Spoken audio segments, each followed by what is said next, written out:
How's it going, everybody? This is Beat the Bush.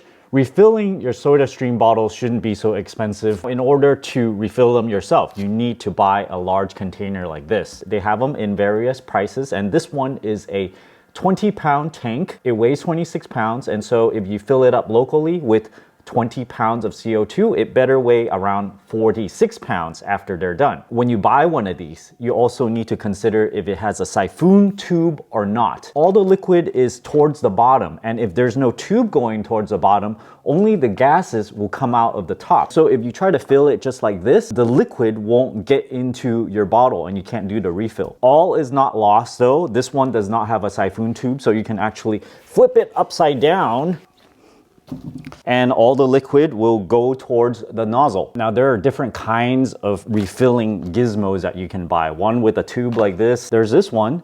It's quite a bit cheaper than this, less than half the cost. But then there's also different manufacturers that makes the same thing. I initially got this one because there's a gauge on it. However, you want to consider after you fill it up, there's going to be CO2 left inside this hose and you have to vent it. All of this inside here, every single time you refill it, goes to waste. It just goes into thin air because it can't go in the bottle, it can't go back. But I think getting one of these and not having a gauge is much more worth it because you're not wasting any CO2. This sticks out a bit too much, so I wouldn't want to leave this here because something could fall on it and it could break the threads. For this one, it's just stubby and short enough that I'm pretty comfortable just screwing it on and leaving it there, so there's a bit less work to do. Now this is just for refilling the canister.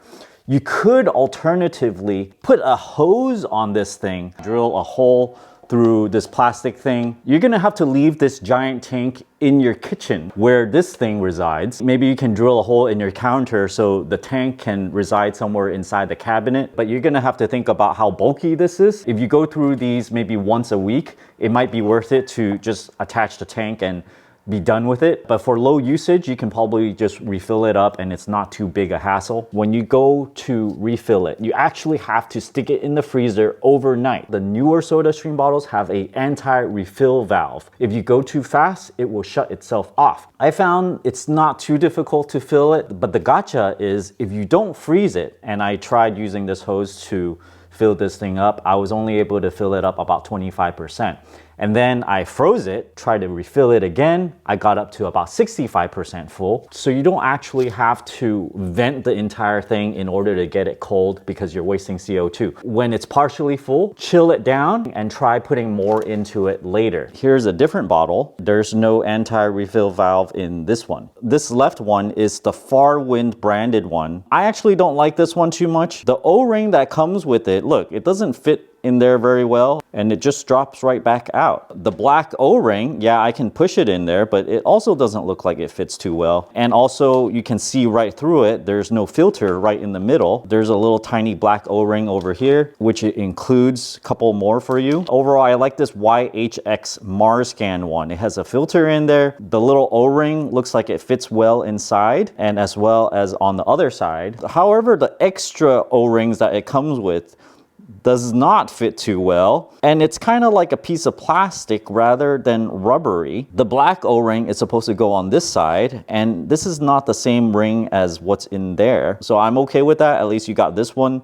that works completely well. You have the replacement O-rings that could possibly work. The bottle itself weighs around 1.9 pounds, so if we weigh this, I already filled 0.9 pounds. And if you look at the capacity, is 14.5, 0.9 pounds is 14.4. Pretty close to 100% full. And I did it by filling it 2 times with the hose and 1 last time with this stubby one. First screw this on, tighten it with a wrench. If you don't have a siphon tube, flip it over. Like that. Now screw this in there. Okay, and then I'm gonna reach in there to turn it on very slowly. Make sure the valve on this little stubby guy is closed so you don't vent all your CO2 out. And then if I froze this, you can just turn it on. As soon as you hear a hiss, don't turn it open anymore and allow it to go in. And then after you're done, close it back up. And then on this side, there's that little valve, right? This little knob over here. Open that.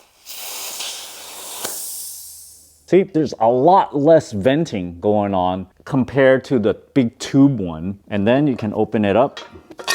So at first I skipped the freezing step because, you know, how bad could it be?